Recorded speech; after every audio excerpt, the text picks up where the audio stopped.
Nah, kaitan dengan itu, kami di Kabupaten Cirebon kita coba terus menguatkan pada sisi surveillance ya sebenarnya. Surveillance epidemiologi menjadi tulang punggung saat ini, seperti kita kalau di kepolisian intel lah, bagaimana kemudian memetakan mana area berisiko, mana potensi berisiko, termasuk kelompok sasaran paling berisiko yang kita coba petakan saat ini. Tapi untuk dosis kedua, apakah lantas pemberian dosisnya menjadi 2 kali di dalam tubuh? Kan masyarakat merasa seperti itu. Kalau 1 kali berarti 100% di dalam tubuh. Kalau 2 kali berarti 200% dong di dalam tubuh. Ternyata tidak demikian. Nah, adanya keluhan yang dirasakan setelah imunisasi, kita harus lihat secara menyeluruh dulu. Tidak melulu karena vaksin. Itu semua diatur sana, termasuk KIPI. Jadi sejak anak-anak itu lahir, bayi, mendapatkan perawatan, mendapatkan usaha pemantauan kesehatan, termasuk imunisasi, fokusnya itu sudah diatur oleh negara.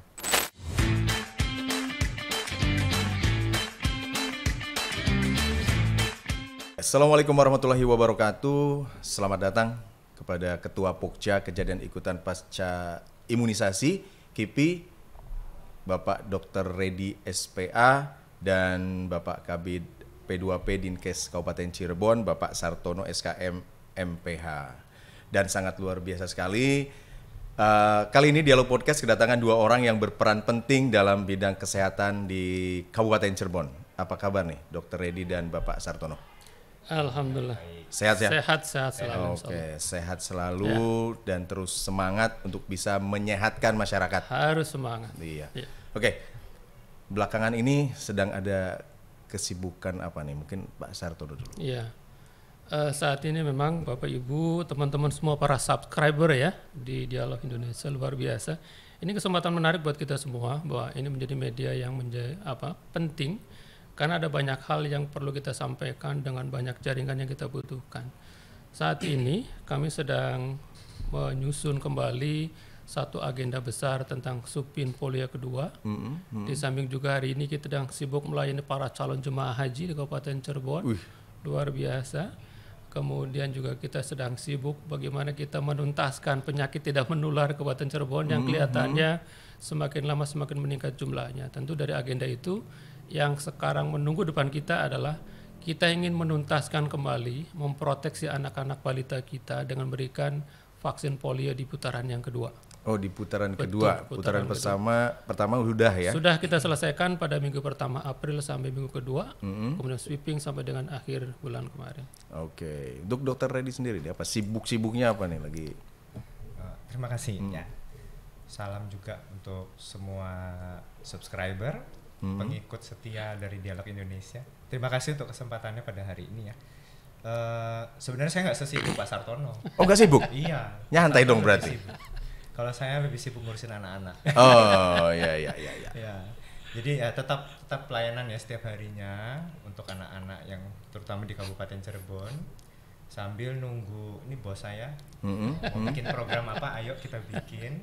Nah, pastinya fokus utama kita untuk di bulan Mei ini memang Supin Polio yang putaran kedua. Karena kita ingin target kita yang sudah bagus lebih bagus lagi. Ya, betul. Oke. Dan tentunya di Dialog Podcast kali ini kita akan ngobrolin Supin Polio ya, yang seperti kita ketahui bahwa Supin Polio ini sedang digelar serentak di 27 kabupaten kota di Jawa Barat, termasuk Kabupaten Cirebon, dan ini yang kedua ya Pak? Yang kedua, betul. Ya. Nah, kalau di Kabupaten Cirebon sendiri untuk yang kedua ini kapan dimulai? Ya.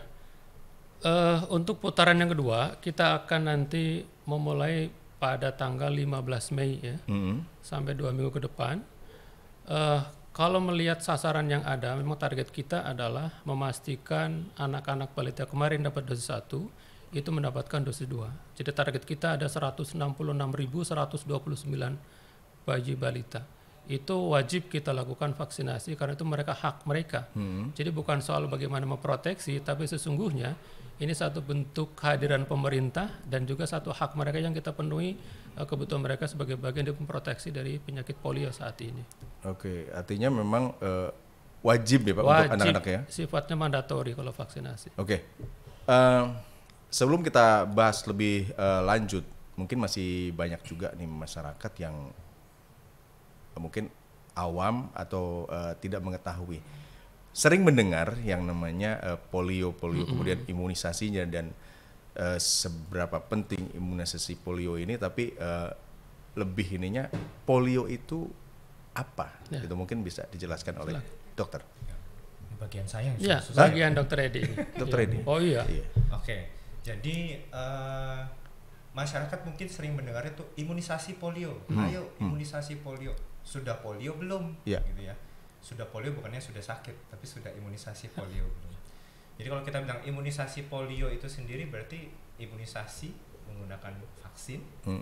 Nah, vaksinnya khusus nih yang kita omongin adalah vaksin virus polio, di mana sediaannya ada dua, ada yang disuntikan yaitu polio yang inaktif, virus mati ya.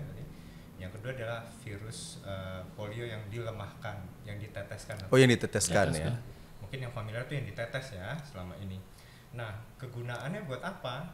Kegunaannya vaksin penting karena sampai saat ini mungkin vaksin adalah the only golden way untuk memberikan kekebalan terhadap penyakit yang memang bisa dicegah dengan imunisasi. Nah, salah satunya nih virus polio. Kenapa virus polio disebut-sebut berbahaya? Sangat berbahaya karena semua virus pada dasarnya tidak ada obatnya. Di Indonesia sendiri kasus polio sebenarnya sudah berhasil kita eliminasi sampai dapat sertifikat ya dari WHO di 2014. Nah, sebelumnya bagaimana? Sebelumnya cukup berbahaya. Kenapa? Karena virus polio itu ketika ada orang yang terinfeksi, terutama anak-anak, itu tentu dapat menimbulkan kesakitan bahkan kematian.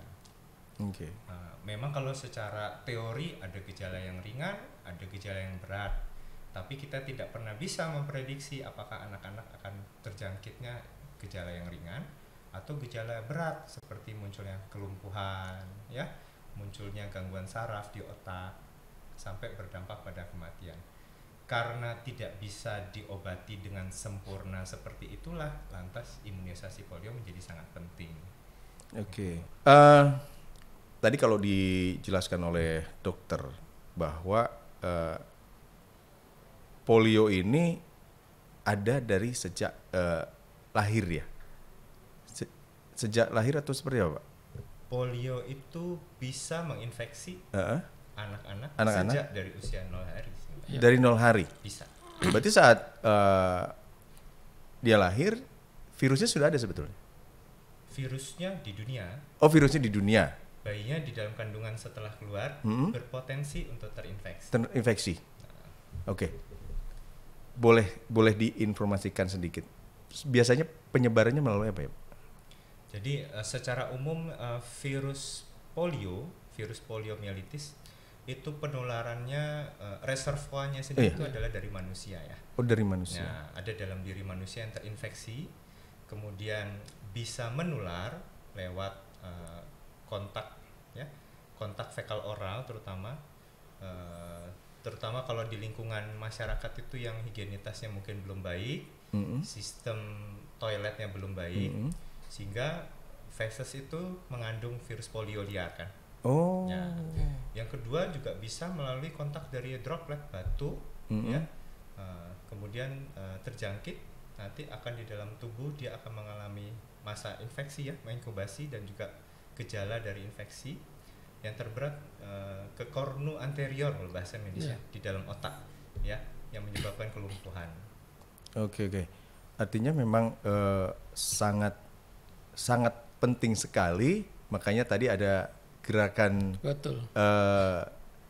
Pekan Imunisasi Nasional Polio itu ya, Pak. Nah, kalau kita melihat tadi bahaya dan yang lain-lain, itu memang kayak model di Kabupaten Cirebon sendiri seperti apa, Pak? Ya, jadi kalau saya ingin mencoba masuk menelaah polio dari sisi public health, dari sisi kesehatan masyarakat.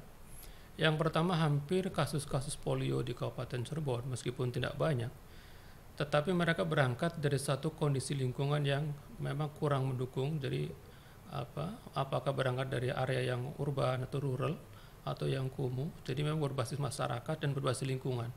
Ini yang kita pahami dan dari situ kemudian terjadi transmisi.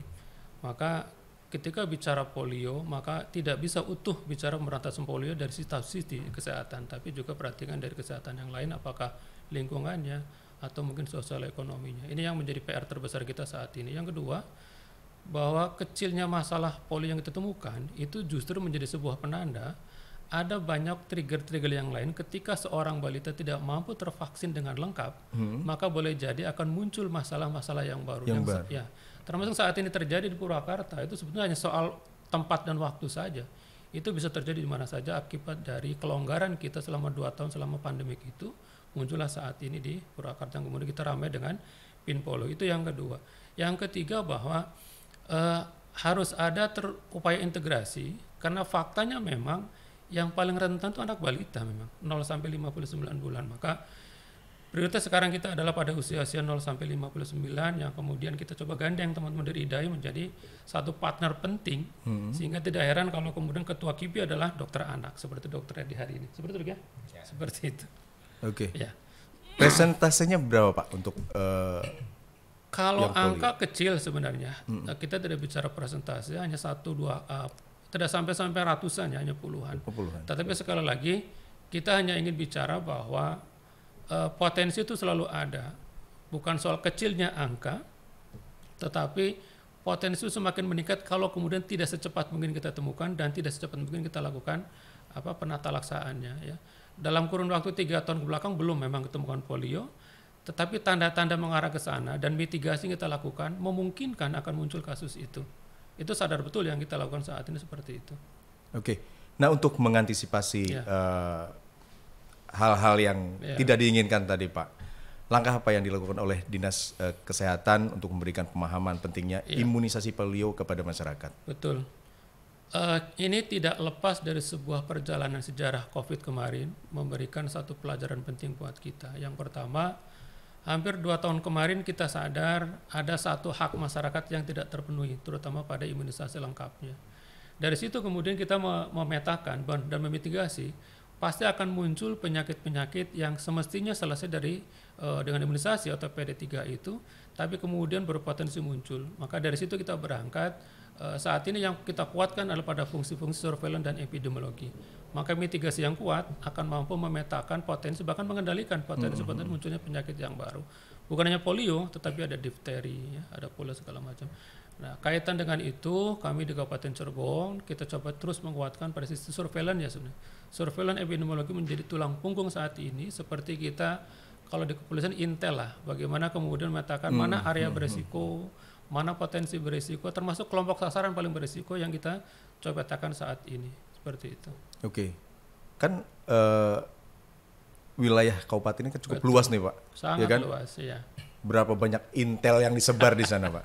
Ya, standar kita adalah puskesmas menjadi jaringan layanan kesehatan kita. Kita punya 60 puskesmas dan juga 12 rumah sakit. Jadi ada 72 vaskes yang kita pasang, itu satu vaskes, satu intel, satu petugas surveillance epidemiologi. Luar biasa memang.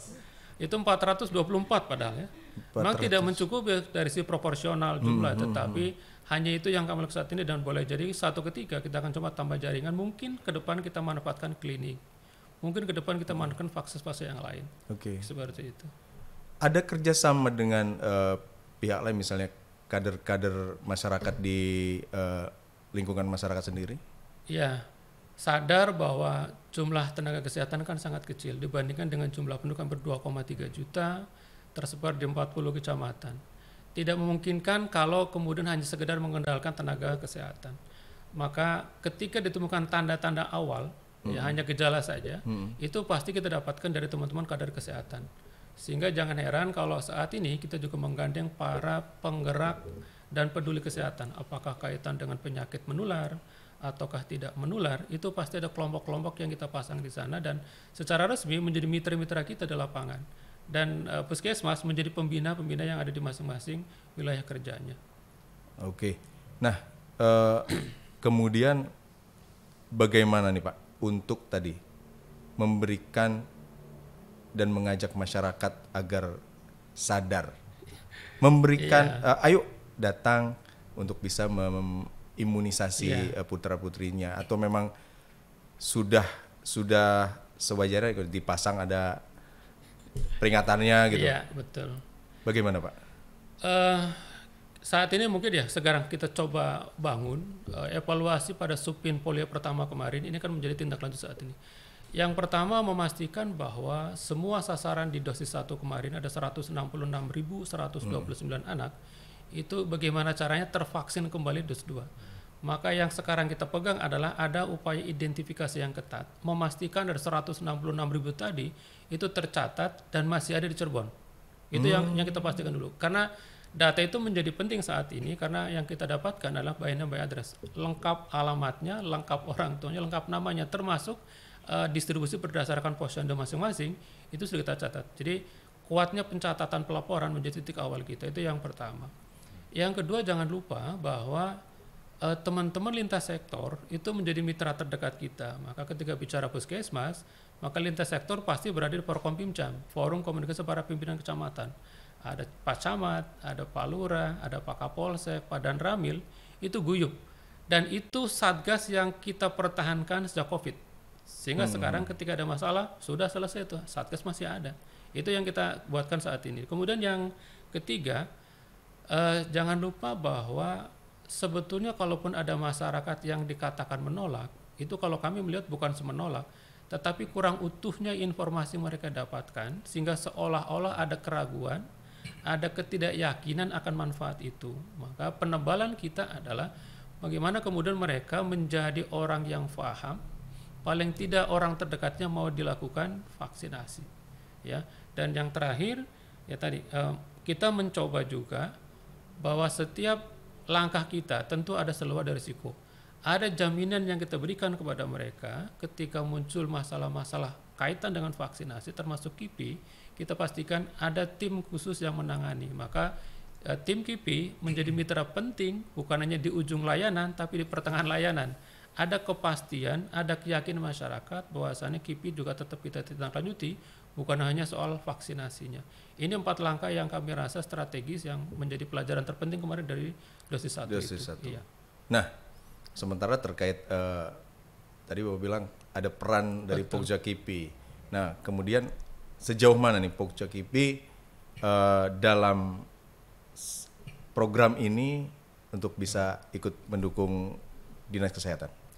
Jadi salah satu unit cepat tanggap ya mungkin ya KIPI ya Pak ya. Nah, sebenarnya peran dari Pokja KIPI itu sendiri memang kalau dari spesifik kita bilang kejadian ikutan pasca imunisasi, jadi terkesannya kita seperti nunggu-nunggu aja di. Nah, kalau nggak ada kejadian, diam aja gitu ya. Betul. Nah, tetapi sebenarnya awareness terutama di, mungkin saya tambahin tadi dari Pak Sartono ya, saya setuju nih karena ketika kita berusaha meningkatkan informasi pentingnya imunisasi itu, mungkin dari Dinas Kesehatan itu akan menggalakkan di public health-nya, ya, peningkatan pengetahuannya di masyarakat langsung. Kalau kami yang kebetulan settingnya di rumah sakit, sebenarnya sejak bayi lahir dia sudah mendapatkan pengetahuan nih ibunya, ayahnya untuk pentingnya imunisasi. Karena bayi-bayi akan mendapatkan hepatitis B yang pertama dan polio sebelum pulang dari rumah sakit. Jadi modal dasar pengetahuan itu diperkuat nanti dari tim Dinas Kesehatan ketika di lapangan melalui posyandu, gitu ya. Nah, Pokja KIPI sendiri itu kita berperan secara bersinergi ya. Bersinergi sejak dari awal pencanangan programnya apa, kita sudah turut di dalamnya sebenarnya. Jadi kita berusaha untuk memprevensi sebenarnya, memberikan perencanaan apabila terjadi hal yang tidak kita inginkan, apa langkah cepat tanggapnya kita, sehingga bisa dibuktikan kalau kasus-kasus KIPI itu dilaporkan dalam 1 hari, kita usahakan dalam 24 jam sudah beres. Sudah selesai. Benar. Dan silakan dari semua anggota tim KIPI kita itu 24 jam handphonenya nggak boleh mati soalnya. Oh gitu. Jadi mau jam berapapun akan dihubungi, kita akan langsung berikan solusi jarak pendeknya apa nih. Misalnya saat ini jam 2 malam nih ternyata ada anak yang muncul gejala KIPI ya, itu menghubungi langsung kita akan bikinkan sistemnya untuk laporannya begini agar dalam 24 jam bisa kita bereskan. Oke. Ada berapa banyak anggota KIPI? Jadi kalau Pokja KIPI itu seluruh ya, seluruh karena lintas sektoral. Jadi ada nakes, Nakes itu berarti medik dan paramedik dari dinas kesehatan, dari pimpinan daerah, Iya. kecamatan, TNI, Polri masuk di situ. Polri, TNI, Oh, masuk di Masuk sana. semua, ya. kepala desa, kader-kader di puskesmas, termasuk yang mungkin bukan nakes ya, Iya. tapi memang ketika saya di Pokja KIPI ini ternyata ada hal yang sangat membanggakan, Oke, apa tuh? bahwa yang kita lihat itu bahwa public service itu dipegang oleh nakes, Polri, TNI, pegawai pemerintah. Ternyata yang lebih banyak bukan kita, justru orang-orang yang memang Iya. care dan peduli. Peduli. Ibu-ibu yang peduli banget untuk jadi kader, untuk jadi penggerak juga di level pertama nih, di lini pertama itu ternyata banyak sekali. Dan kalau kita lagi bikin seminar atau diskusi, yang paling cerewet itu ibu-ibu Iya, sebenarnya. Jadi sebenarnya kita mengharapkan kadang, oh ya nakes mana nih yang belum paham, silakan dong Iya. nanya, kita jelaskan nih. Ternyata justru yang paling interest bertanya dan mencari tahu itu adalah justru kader-kader kita yang bukan nakes. Oh, yang kepo nih ya, banyak nanya. Bukan kepo, menurut saya itu adalah smart people. Luar biasa. Asik. Kalau kepo tuh habis nanya-nanya gak ada tindak lanjutnya. Oh, iya, Kalau iya, ini iya. habis nanya-nanya jadi penggerak utama. Nah, untuk anggota Pokja KIPI sendiri ada di setiap daerah, kecamatan maksudnya? Kalau KIPI ada di tingkat kabupaten, Oh, di tingkat tetapi kabupaten aja? jaringannya ada di tingkat kecamatan masing-masing. Jadi sebetulnya tim Satgas COVID yang kemarin ada menjadi tim Satgas yang saat ini menjadi tim Subpin Polio, termasuk juga teman-teman yang kaitan dengan KIPI itu. Nah, sebetulnya yang kita bangun adalah kemudahan komunikasi antar wilayah sebenarnya. Maka jangan heran ketika bicara tentang Satgas COVID, tadi saya bilang ya, ada Kasat Intel, itu Satgas COVID, KIPI Mas. KIPI. Kemudian Intel TNI, KIPI itu. Nah, ketika ada kasus tinggal telepon Kapolsek, telepon dan Ramil selesai. Nah, itu pentingnya memang penguatan di tingkat kabupaten yang kemudian secara berjenjang menjadi penguatan komunikasi di tingkat kecamatan. Oke, luar biasa ini. Iya. Akhirnya semua pihak jadi ikut Oh iya, bertanggung jawab ya betul, Pak. Betul. Oke, nah kemudian tadi Pak untuk pelaksanaan di Subpin yang pertama Iya. itu sudah hampir 100% anak-anak yang ada di Kabupaten Cirebon atau Iya. masih ada sisa sebenarnya yang belum? Jadi Kabupaten Cirebon kemarin termasuk salah satu kabupaten yang mencapai angka di atas 100%. Ada 103,3% dari sasaran yang ada dari pusat itu sudah kita vaksin.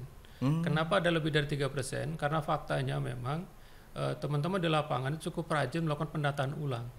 Jadi sasaran yang update itu yang kita pakai sebagai sasaran inti kita, meskipun sasaran pusat lebih kecil. Maka kemarin kita termasuk kabupaten yang cukup luar biasa diapresiasi dengan capaian 100%, 103,3%. 103,3%. Lebih dari 100%. Iya, betul kan? Bingung kan? Bingung Karena Pak. memang kita mengupdate datanya itu rutin. Ya, update data yang terus-menerus. Sementara kalau sasaran mungkin dia menggunakan estimasi 2 tahun ke belakang. Kita tidak. Kita bicara fakta di lapangan ada seperti itu, ya.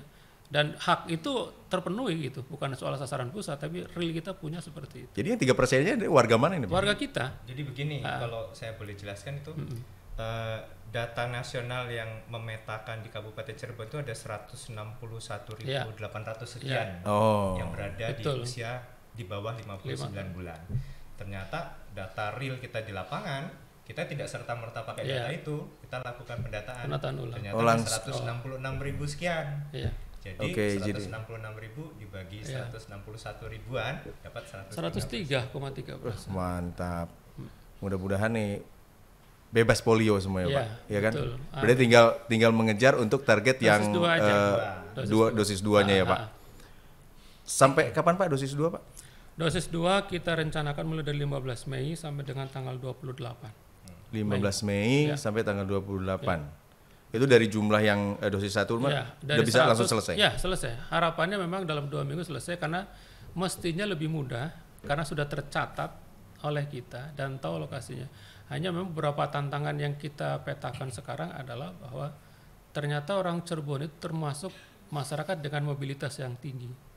Jadi bisa jadi sasaran berkurang karena mungkin ikut orang tuanya ke Jakarta segala macam. Itu sudah kita petakan. Yang kedua, bahwa tantangan berikutnya kadang-kadang belajar dari COVID, bicara dosis 2 itu agak sulit dengan pemahaman satu saja cukup, ngapain sampai 2 kali gitu ya. Nah ini 2 hal sudah kita antisipasi, bagaimana kemudian memastikan dan meyakinkan kalau dosis 2 itu adalah upaya untuk mempertahankan kekebalan, meningkatkan kekebalan dan memperpanjang masa kekebalan. Itu mesti ditanamkan mereka. Karena faktanya ketika dosis 1 mereka nggak ada KIPI segala macam kok. Justru kita perpanjang proteksi mereka dengan cara dosis 2. Oke. Waktu yang pertama nggak ketemu, tidak ditemukan gitu. Minimal. Ada kecil. Oh kecil. Kecil itu pun bisa selesai di lapangan tanpa kemudian sampai perawatan nggak. Oke. Nah mungkin ya Pak. Ya. Ada juga yang khawatir nih untuk dosis 2 banyak karena ketika vaksin COVID kemarin juga, oh ada yang 2 nih sampai badan sakit, terus panas dan yang lain-lain. Nah mungkin dokter bisa menjelaskan sebenarnya itu penyebabnya apa? Apa karena memang daya tahan tubuhnya yang tidak bisa menerima vaksinnya atau memang vaksinnya yang salah? Jadi kalau di masyarakat kita itu prinsipnya tak kenal maka tak sayang. Sebenarnya dosis pertama tantangannya itu tak kenal maka tak sayang. Jadi karena belum kenal apa yang diberikan, lantas ragu. Syukurnya sih hasil kita cukup baik. Ya. Tapi untuk dosis kedua, apakah lantas pemberian dosisnya menjadi 2 kali di dalam tubuh? Kan masyarakat merasa seperti itu. Kalau 1 kali berarti 100% nih dalam tubuh. Kalau 2 kali berarti 200% dong di dalam tubuh. Ternyata tidak demikian. Nah, adanya keluhan yang dirasakan setelah imunisasi, kita harus lihat secara menyeluruh dulu. Tidak melulu karena vaksin. Kenapa? Karena kalau vaksin sampai dapat izin edar, berarti sudah dipastikan aman secara penelitiannya nih. Nah, dan penelitian memakai sampelnya kan manusia, gitu ya. Nah, kita harus lihat dulu di fase sebelum divaksin nih, apakah anak ketika sebelum mulai divaksin kondisinya sedang fit atau tidak fit. Nah, ini menjadi kendala kita di lapangan karena penduduknya banyak. Seringkali mungkin screening menjadi poin yang sebenarnya harus diperkuat nih. Nah, untuk kedepannya mungkin kita perkuat di situ juga ya Pak ya. Nah, seringkali itu ada yang kelolosan, anaknya ternyata demam, pas dapat obat penurun panas, ya lagi nggak demam datang ke posyandu, oh lagi nggak demam, ayo imunisasi gitu. Ternyata demam. Tuh. Terus yang kedua adalah pada saat pemberian vaksin. Pemberian vaksin itu ternyata tidak sesimpel mengambil vaksin terus main tetes atau suntik dan selesai. Ternyata kualitas vaksin yang mau diberikan itu berpotensi memberikan masalah kalau dia tidak maksimal. Jadi kalau penyimpanannya harus 2-8 derajat, ternyata vaksinnya sudah ditaruh nih di atas meja setengah jam, suhunya sudah tidak optimal, ya sudah nggak bagus untuk dipakai, tapi masih diberikan, berpotensi jadi masalah.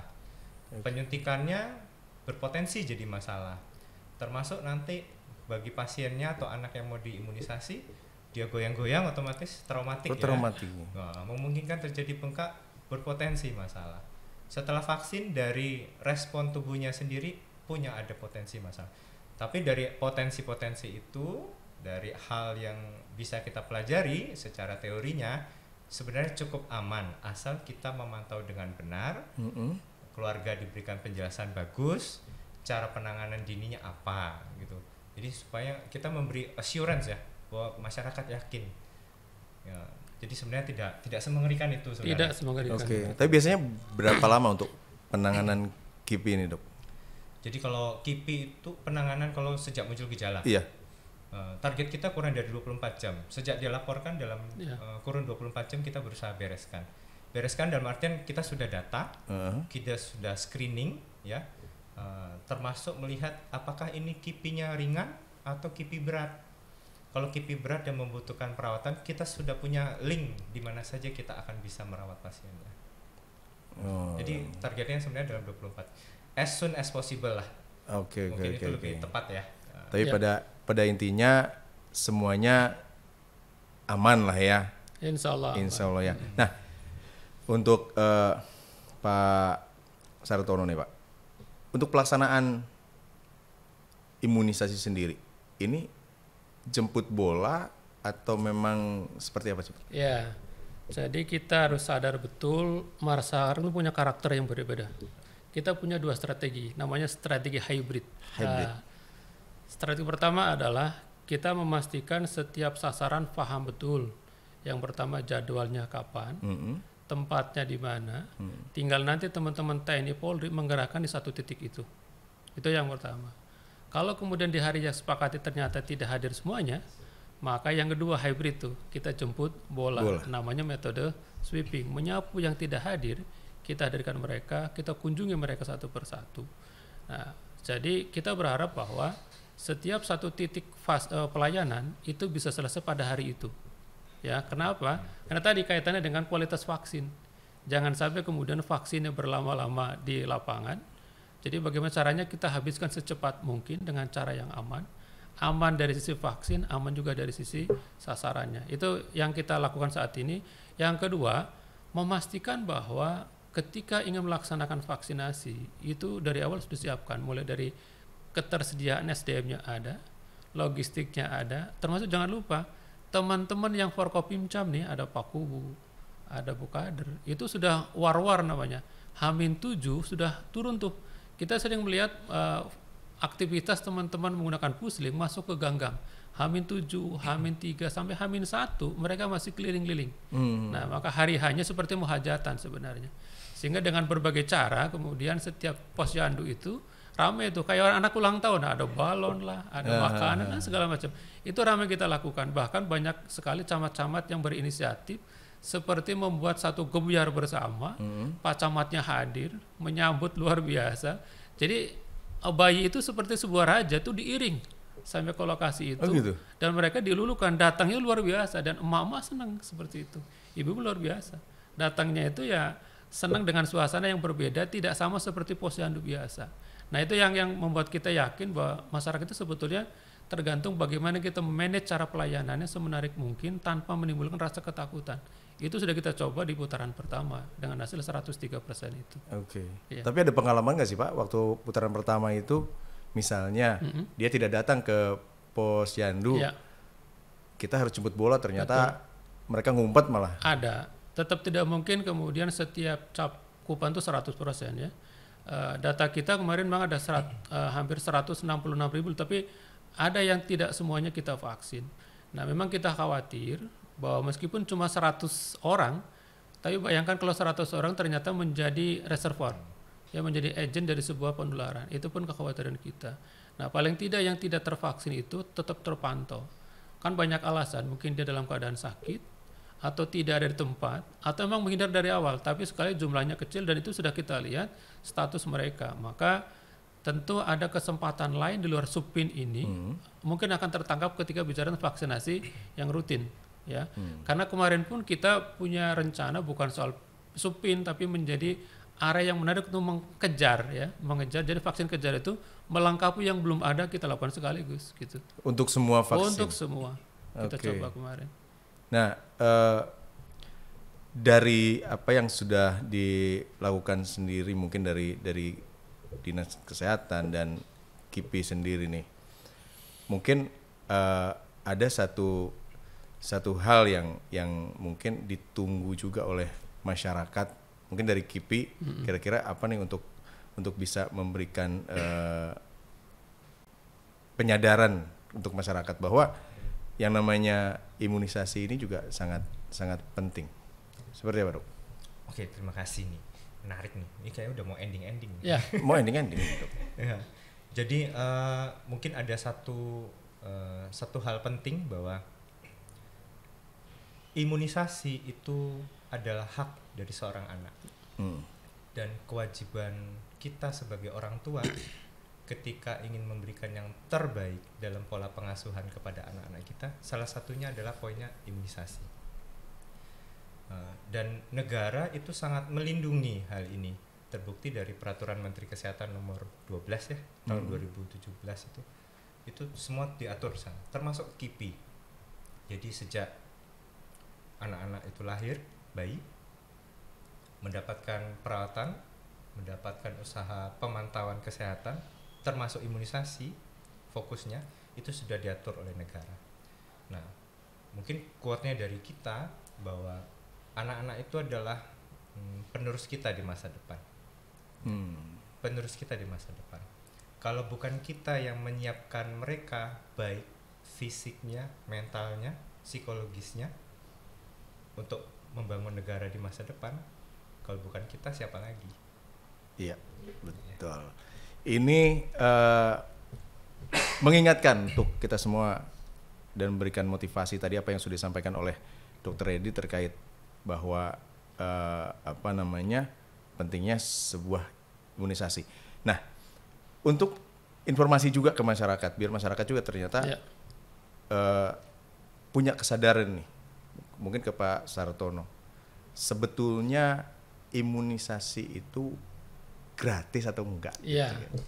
Baik, ini pertanyaan yang sering kita dapatkan. Pertama, sampaikan bahwa pemerintah ini cukup sayang pada masyarakatnya.